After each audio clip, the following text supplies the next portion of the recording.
बिस्मिल्लाहिर्रहमानिर्रहीम। अस्सलाम वालेकुम। कैसे हो प्यारे बच्चों, उम्मीद करती हूँ खैरियत से होगे। 7वीं जमात की नर्दिबान उर्दू और आज का जो हमारा उन्वान है इस सबक का वो है अल्लामा इकबाल से मुताल्लिक एक मज़मून लिखने का।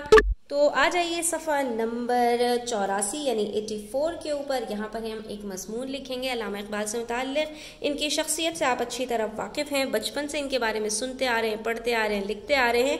अब आ गई है बारी मज़मून लिखने की। तो मज़मून में सबसे पहले इब्तिदाइया दिया जाता है। जब किसी शख्सियत के बारे में बताया जाता है तो पहले उनकी शख्सियत की अक्कासी की जाती है और उसके बाद आप आते हैं नफ्स मज़मून में, जिसमें तफसीली जायज़ा होता है, तफसीली बात की जाती है और आखिर में इख्तितामिया होता है जिसमें आप उनके इंतकाल और उनकी जो भी खिदमात होती हैं उसकी तरफ आप इशारा करते हैं। ठीक है, तो यहाँ पर आपको चंद इशारात, चंद नुकात दिए गए हैं। इनकी मदद से आपने मजमून लिखना है। वो क्या नुकात हैं? पैदाइश बताई आपको 9 नवंबर 1877। कहाँ पर हुई? शहर सियालकोट में। आबाई वतन कश्मीर है। इब्तिदाई तालीम सियालकोट से हासिल की, फिर गवर्नमेंट कॉलेज BA से BA किया, MA किया, मुशायरों में शिरकत की, कानून की आला तालीम हासिल की, खिताबात उनको मिले क्या क्या? शायर मशरिक, हकीमुल उम्मत वगैरह। इंतकाल फिर बताया गया आपको 21 अप्रैल 1938 में हुआ और उनकी फिर आपको किताबों का नाम बता रहे हैं। बांगे दरा, बाले जिब्रील, ज़रबे कलीम, खुदी का तसव्वुर और मोमिन का किरदार। तो हम अब उनके बारे में एक अच्छा सा मजमून लिखने की कोशिश करते हैं। तो जनाब, शायर मशरिक अल्लामा मोहम्मद इकबाल हमारे अजीम कौमी शायर हैं। आपकी पैदाइश 9 नवंबर 1877 को शहर सियालकोट में हुई।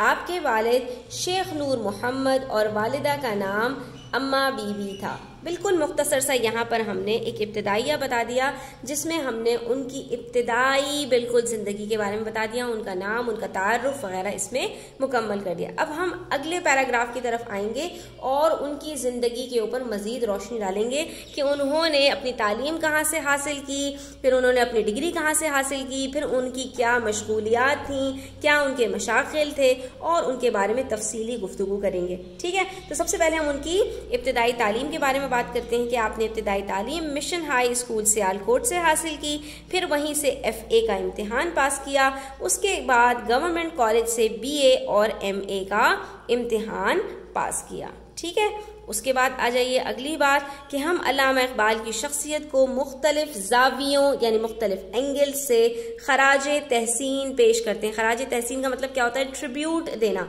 यानी कि उनको हम जो है वो बहुत ही ज़्यादा हुस्ने कारकर्दगी पर सलाम पेश करते हैं। ठीक है, तो एक तरफ वो अजीमुल मर्तबत शायर मशरिक हैं तो दूसरी तरफ मुसव्विर पाकिस्तान, मुफक्किर इस्लाम यानी इस्लाम के बारे में तफक्कुर करने वाले, गौर व फिक्र करने वाले, हकीमुल उम्मत, उम्मत के हकीम, दानिश्वर और फिलोसोफर। ठीक है, जिसको उर्दू में फिलासफर कहा जाता है कि आला दर्जों पर भी फाइज हैं। ये हमने उनके यहाँ पर सारे खिताबात जो थे, जो उनको दिए गए थे, वो सारे यहाँ पर बयान कर दिए। उसके बाद फिर उनके मशागिल क्या हैं उसको हम अगले पैराग्राफ में बयान कर देते हैं कि इब्तिदा से ही मुशायरों में शिरकत का काफ़ी शगफ था क्योंकि आपको शायरी में काफ़ी दिलचस्पी थी। इसी ज़मीन में काफ़ी किताबें लिखी जैसे बांगे दरा, बाले जिब्रील, ज़रबे कलीम, खुदी का तसव्वुर वगैरह वगैरह।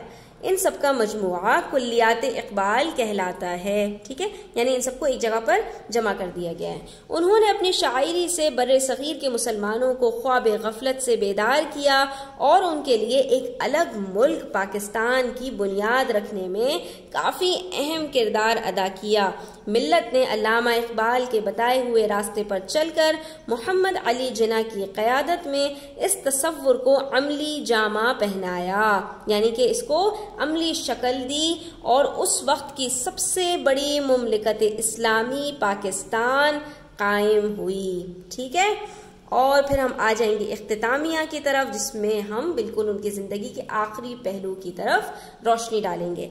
1935 में पंजाब यूनिवर्सिटी ने डॉक्टरेट की एजाज़ी डिग्री दी और 1938 यानी 38 के आगाज़ में तंगी तनफ़ुस यानी कि सांस लेने में प्रॉब्लम होने को कहते हैं तंगी तनफ़ुस, قلب اور دیگر امراض کا شکار ہو گئے اور ان کا انتقال جمعرات کے روز 21 اپریل 1938 میں ہوا۔ ٹھیک ہے، یہاں پر ہمارا یہ مضمون بھی مکمل ہو گیا۔